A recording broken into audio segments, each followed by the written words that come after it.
کرتا ہوں کہ میں در ماخام اب زمان کسی خط کے نشی خپل کار سره کار ساته او ماري خپل کار د پریدا چې زدا صفایو کوم په ما پسې شاته افسران ګرځي یا زمان کی عزت کیږي چې سسپند کېږم خیر دې تل کوم محمد لک سیټ د شته د جارو ما هغه څه چل کړي هغه ور پسې تماچا روح کړه تما خبره ساجد کې مې دې ابم درته وای هغه ما دې نو کوي باچا جی دا سے کار کو میں روڈ بند کا 15 منٹ کے ذریعے ہم 7 بجے میں روڈ بند کا गाड़ी दर से रखता हूँ एक दो गाड़ी थी मैं बाबरा बरे उधर वैसे जी मोवारे और ज़रा रवाने में जो गोरा मत तपोस कम से ज़रा ज़रा सबको अगर जी ज़लान हम पुल से मोकेला रागले हम मौलाना से रागले हो जिधर रोना से तो मौलाना से रोड को लोकड़ो साजिद तंबे रोड चा को लोगो विदा खुद हम पुल से राओ रोग मोह है को रोड को लोगो मैं पुल से तंबे मैं तलाश सब दफ्तर की रास्ता कार न दे तो मुलाजिम तपोस बजको तनुशको जिंदाबाद चिकल जरा हम रोड में बिया बन को द ट्रैफिक अस्पायर पुलिस रा डीएसपी से अंदर सर खबर फूल गोड़ी मैं 10 साल डीएसपी सर खबर न को बिल्कुल कोई बोले लगे मैं डीएसपी सर खबर न को एसपी दिरा वाला एसपी सर मुझे खबर को रोड वाला गुलामी की किस्ता एसपी जमा मुकील रही वो मत कर छवा 10 मिनट पास दी एसपी राओ एसपी से कोई बोले कौन मैं तमाचे रोक के दा मैं तमाचे सो भगत हगा चारो बासी चिचरतड़ी रजियत बीजती वालों की तो आगा खबर तमाम मुखरन राजी क्योंकि कैमरे लगी दिल्ली मावता जो हिसाब किड़े गाड़ी वड़े खबरों के आगा कोयल तक कैंसिल के ना हुनर नास तो वी कैंसिल के नो मैं वाले $1 दबा चुका मैं वो तमाचे रोक के दा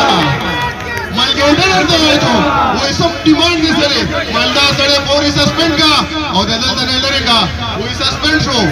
मावर दिल नमनम वो बोले मैं लड़ रुका कसम पखदे पता यूनियन दफ्तर के नासुम अड़ रागो अपने बच्चों के ना 10 हाथ को इस खुशहाल मिलाओ उस खुशहाल डेरा मेरा बड़ी जिंदाबाद क्या करे बाकी तनखागानी बाकी नूर क्या हो गया क्या लगती पजीतिया दिलाने पूरा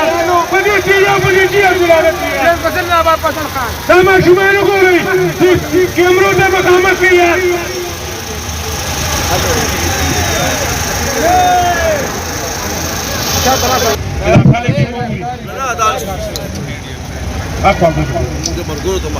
ډیره د افسوس خبره ده جی ایم صاحب سی او صاحب چیف ایگزیکټیو صاحب ستا بچي خو په غټ غټ سکولونو کې سبقونه وایي په انګلیش سکولونو کې وایي راشئ دا ماشومان وګورئ دا چېرته لاړ شي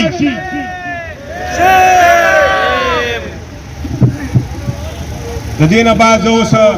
د پی ډي ایس صدر دین محمد صاحب ته خواست چې راشي او د خپلو خیالاتو اظهار وکړي د ټولو ډبلیو سی ایس پي د مشرانو او ستاسو د ډبلیو سی ایس پي د امپلیزو السلام علیکم زه تاسو ته نن مبارکي درکوم چې انشاءالله دا جنګ تاسو ګټل او څنګه مو ګټل تاسو سره داسې وسله ده اوزار دی چې د امریکې سره هم نشته 2 ګنټو له دا پېښور او حیات آباد بند او تاسو ګورئ چې تاسو ته خلک سلامونه وکړي نو خدای مو بخښه مختصر خبرې به کوو جمهوریت نه مشران نور هم زیات راغلي دي خو چې دا ایمانداري وي ستاسو چې دا څنګه مو ته نور ښکاره کړه نو انشاءالله کامیابي ستاسو ده جنګ موږ ګټلی دی موږ چې کوم دی نه په نوکرۍ باندې وو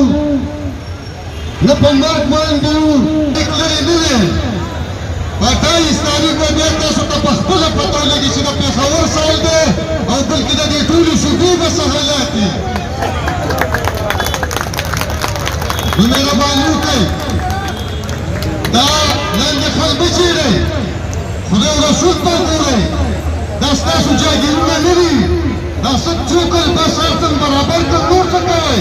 اوس هم د ګڼې شي سره کوي ضرور به میلاد شي راتله به میلاد شي د دې وجه نه چې ډیپټي کومه نو د دې ډول خدمت باوجود تاسو ته سزا ورکوئ نو څنګه چې د پی ډي حالاتو او د ګیلن مو موټروان تابع ټول لا داسې به د ټول پېښور او د ټولې صوبې د حالاتي قدر خبره تاسو کوئ. دا حل به تخیري د دغه ځایونو حلو نه به یې پرېږدو، ځکه چې ستاسو په حق موږ نه څوک هم ټاکل نه شي غورځولی. نو انشاءالله چې کومه خبره راځي موږ به شانه ولاړ یو، د خپل سر نه قربانۍ نه تېر یو، او انشاءالله د ټول پاکستان په سطح د ټولې صوبې په سطح موږ به درته مخکې او تاسو به راپسې یې. الله خوشحاله وفات لره او الله تعالی کامیاب لره او خدای پاک هم د هر مصیبت افت نه وساته او دغه ظالمانو ته د خدای هدایت د نیکۍ وکړي، د هدایت نصیب کړي دغه ځای نو دا ټول د خدای قبول برکات کړي.